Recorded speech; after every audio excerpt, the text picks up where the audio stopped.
বন্ধুরা, আপনারা দেখছেন এখন ইউকেজি মিডিয়া ইউটিউব চ্যানেল।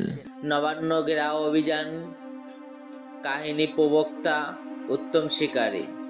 রোববার কলকাতায় জুনিয়র চিকিৎসককে ধর্ষণ ও হত্যার খুনের প্রতিবাদে বিক্ষোভ। তারই উপলক্ষে নবান্ন ঘেরাও অভিযান চলবে 27 আগস্ট 2024 সালে।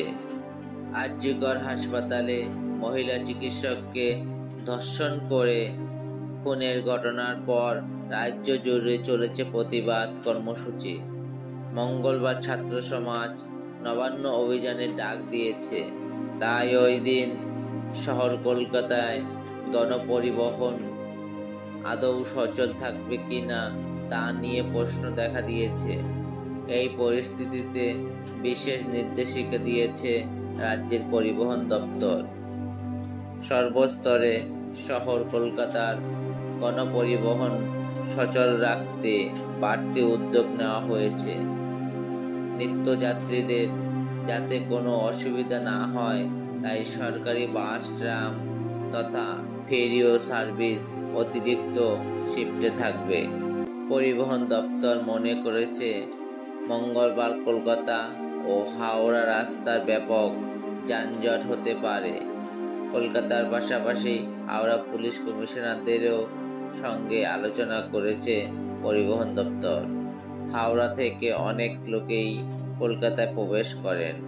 কলকাতার অন্য প্রান্তেও যেতে যাতে অসুবিধা না হয় তাও মাথায় রাখা হয়েছে। পরিবহন দপ্তরের সঙ্গে বেসরকারি সংগঠনগুলির কথা হয়েছে। পরিবহন দপ্তরের সঙ্গে আলোচনা করার পরেই উদ্যোগ নিয়েছে হাওড়া সিটি পুলিশ। শহরে বিভিন্ন পয়েন্টে থেকে ওই দিন মিছিল আসবে। 3 দিন আগে থেকেই পুলিশ প্রশাসনের পক্ষ থেকে সব ব্যবস্থা নেওয়া হয়েছে।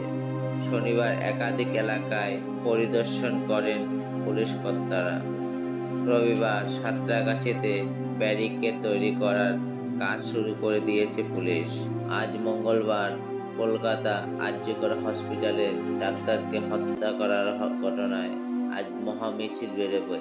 সেই মহামিছিল কলকাতা থেকে হাওড়া নবান্ন অফিস পর্যন্ত যাবে। এই মহামিছিলের একটাই উদ্দেশ্য, অত্যাচারী মুখ্যমন্ত্রী পদত্যাগ। কারণ তার রাজ্যে দিনকে দিন অনেক অত্যাচার হয়ে চলেছে। মানুষ অত্যাচারে, ভয়ে, অশান্তিতে ভুগছে। আরজিকরের মহিলা ডাক্তারকে হল রুমে নৃশংসভাবে অত্যাচারে ও ধর্ষণ করে মারা হয়েছে।